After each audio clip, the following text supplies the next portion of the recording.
Hello दोस्तों, कैसे हैं आप सब लोग। आई होप आप सब लोग अच्छे होंगे और आपकी पढ़ाई अच्छी चल रही होगी। तो आज मैं आपके सामने फिर से एक लिमिट्स का एक नया ट्रिक बताने वाला हूँ। इसे ट्रिक भी बोल सकते हैं और इसे कॉन्सेप्ट भी बोल सकते हैं। तो ये कॉन्सेप्ट इतना ज़बरदस्त है कि आप हर एक एग्ज़ाम में ये क्वेश्चन पूछा गया है।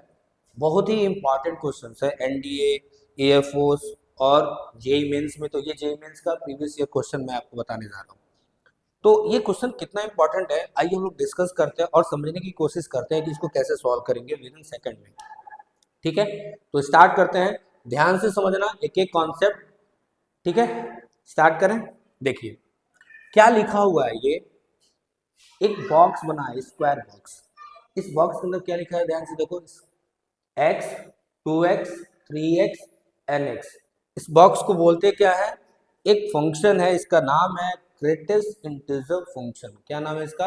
Greatest integer function. अब ये ग्रेटेस्ट इंटीजर फंक्शन होता क्या है, देखो नाम है उसका ग्रेटेस्ट इंटीजर फंक्शन। सपोज मान लो हमारे पास कोई एक फंक्शन लिखा हुआ है ग्रेटेस्ट इंटीजर एक्स। तो इसकी जो वैल्यू होगी, इसकी जो वैल्यू होगी ऑलवेज क्या होगा बाबू, ऑलवेज लेस और लेस देन और इक्वल टू एक्स। या तो एक्स के इक्वल होगा या तो एक्स से क्या होगा, नियरेस्ट लेस एक इंटीजर वैल्यू ये देता है। तो या तो x से छोटी इंटीजर वैल्यू देगा। सपोज एग्जांपल के तौर पे अगर मैं आपसे पूछूं कि 1.5, तो बताओ इसकी वैल्यू क्या होगा।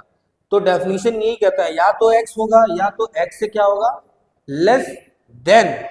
तो इससे छोटी इंटीजर वैल्यू क्या होगा, 1.5 से छोटी इंटीजर क्या होगा 1, तो 1 आंसर हो जाएगा। सपोज मान लो अगर मेरे पास लिखा है 2.2, तो आंसर क्या हो जाएगा 2।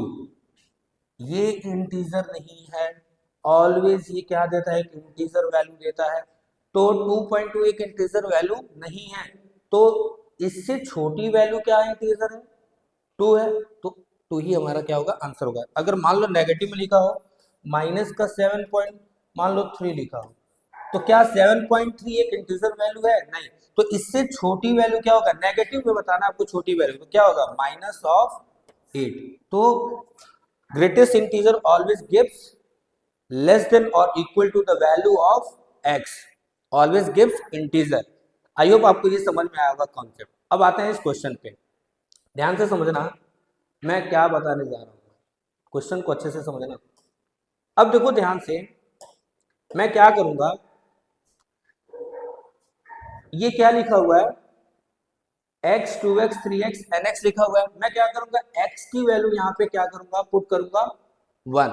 तो x की वैल्यू जैसे ही 1 पुट करोगे तो क्या हो जाएगा, देखो ध्यान से, limit n is tending to infinity. और ये ग्रेटेस्ट इंटीजर 1, ये ग्रेटेस्ट इंटीजर 2 और ये greatest integer 3 plus dot dot dot greatest integer n। तो एग्जैक्टली ये क्या करेगा, देखो ध्यान से। और नीचे क्या है बाबू, एन स्क्वायर। क्या है ये, एन स्क्वायर। अभी मैंने आपको बताया था इसकी वैल्यू क्या होगी, ग्रेटेस्ट इंटीजर क्या करेगा, एग्जैक्टली अगर इंटीजर है तो इसकी वैल्यू क्या होगा, वही नंबर।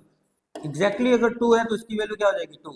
एग्जैक्टली अगर n है तो इसकी वैल्यू क्या हो जाएगी, n ही होगा।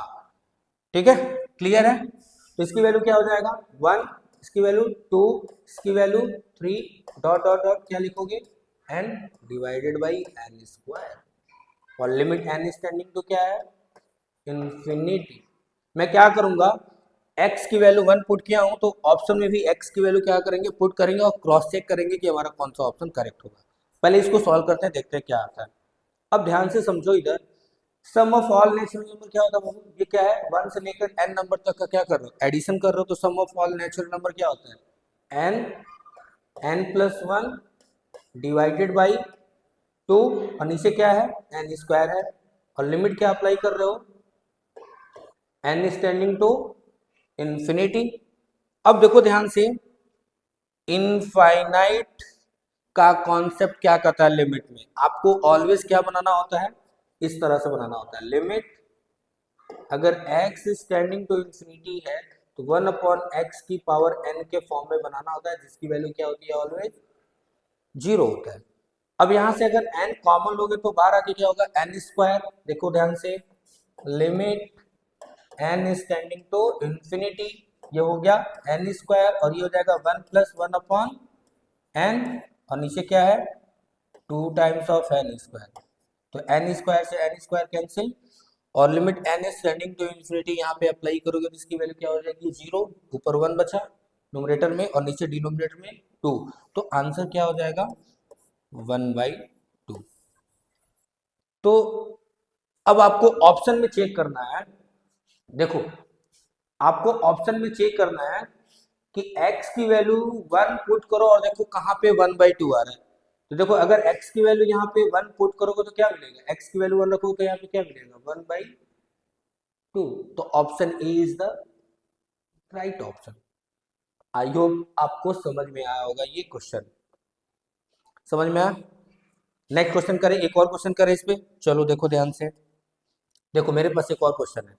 सेम क्या करना है, सेम प्रोसेस, n की x की वैल्यू क्या पुट करोगे, 1, तो वो क्या हो जाएगा, limit n is tending to infinity, और ये क्या हो जाएगा, 1/n³, और वर्ग इधर क्या बचेगा बताओ, 1 का स्क्वायर प्लस 2 का स्क्वायर प्लस 3 का square plus dot dot dot plus n का स्क्वायर। क्लियर है। अब ध्यान से बताओ, अभी मैंने बताया था ग्रेटेस्ट इंटीजर, अगर 1 का स्क्वायर करोगे तो 1 आएगा, तो ग्रेटेस्ट इंटीजर उसको क्या करेगा, एग्जैक्टली ये इंटीजर है तो बाहर आ जाएगा। 2 का स्क्वायर करोगे तो 4, तो 4 एक इंटीजर है तो क्या हो जाएगा, एग्जैक्टली बाहर आ जाएगा, यहाँ पे 9। ठीक है, तो n स्क्वायर भी क्या होगा, एग्जैक्टली बाहर आ जाएगा। ये सारे क्या है, एक इंटीजर वैल्यू देगा। तो limit n is tending to infinity 1/n³।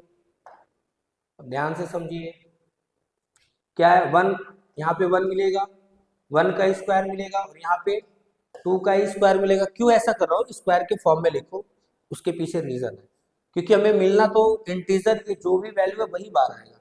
यहाँ पे क्या मिलेगा, 3 का square plus dot dot dot क्या मिलेगा, यहाँ पे n स्क्वायर। अब देखो ध्यान से, sum of square of natural number का फॉर्मूला क्या होता है, सम क्या होता है, sum of square of natural number. अभी इसके पहले क्या पढ़े थे, sum of all natural numbers.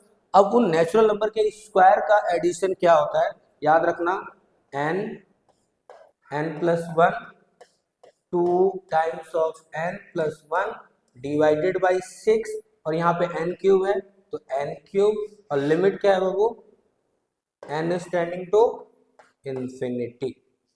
चलो बताओ, यहां से अगर n कॉमन लो, यहां से भी n कॉमन लोगे तो n बाहर आके क्या हो जाएगा बताओ, limit n is tending to infinity, ये हो जाएगा n³, और यहाँ पे क्या मिलेगा बताओ, 1 + 1/n, और यहाँ पे क्या मिलेगा, 2 + 1/n, और नीचे क्या है बताओ, 6 टाइम्स ऑफ n³। तो ये n³ से n³ कैंसिल हो जाएगा, और limit n is tending to infinity 1/n क्या होता है, 0, और 1/n यहाँ पे भी क्या हो जाएगा, 0। तो ऊपर क्या बचा, 2 और 1 का मल्टीप्लाई, तो ऊपर 2 बचा, 2, और नीचे क्या बचा, 6। तो आंसर क्या होगा, 1/3। अब देखो ध्यान से, चलते हैं ऑप्शन में। कहाँ चलते हैं, ऑप्शन में। x की वैल्यू 1 कहाँ पे पुट करो, और देखो x की वैल्यू 1 पुट करते वक्त हमको क्या 1/3 मिल रहा है या नहीं मिला। अगर 1/3 मिल रहा है तो इसका मतलब वो हमारा करेक्ट ऑप्शन है। तो देखो x की वैल्यू यहाँ पुट करो तो 1/2, x की वैल्यू यहाँ पुट करोगे तो क्या मिलेगा, 1/3। तो B for Bombay is the right option. I hope आपको ये ट्रिक समझ में आया होगा। चलो ठीक है, अगर वीडियो पसंद आई तो चैनल को सब्सक्राइब करो, ऐसे और भी ट्रिक्स पाने के लिए। मिलते हैं नेक्स्ट वीडियो में, तब तक के लिए धन्यवाद।